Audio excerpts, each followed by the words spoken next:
मेरा हाथ तो अब भी गांडीव की ओर नहीं बढ़ रहा है केशव। मेरी समझ में तो अब भी ये नहीं आ रहा है कि इस युद्ध से लाभ क्या होगा। तुम ये निर्णय केवल इसलिए नहीं ले पा रहे हो पार्थ कि तुम इस क्षण को केवल व्यक्तिगत लाभ और व्यक्तिगत हानि के तुला में तोल रहे हो। यही तो मोह का बंधन है पार्थ, यही तो तुम्हारे शोक की जड़ है।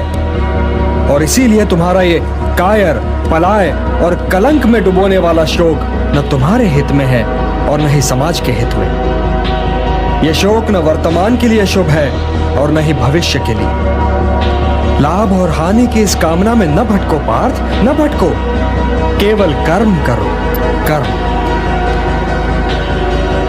हे पार्थ, सामान्य पुरुष विषय का ध्यान करता है और विषय का ध्यान उसे आसक्त बना देता है। इस आसक्ति या लगाव से काम का जन्म होता है। जब काम की पूर्ति नहीं होती तो क्रोध उत्पन्न होता है। जब क्रोध उत्पन्न होता है तो विषय के प्रति मोह और बढ़ जाता है।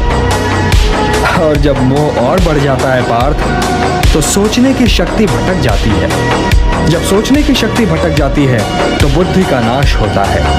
और जब बुद्धि का नाश होता है तो मनुष्य का सर्वनाश हो जाता है। और हे कुंती पुत्र, तुम्हारा ये मोह तुम्हें बुद्धि के विनाश की ओर ले जा रहा है। तनिक सोचो पार्थ कि जिसके पास बुद्धि ही ना होगी उसे शांति कैसे मिल सकती है। वो तो शांति और अशांति में अंतर ही नहीं कर सकता।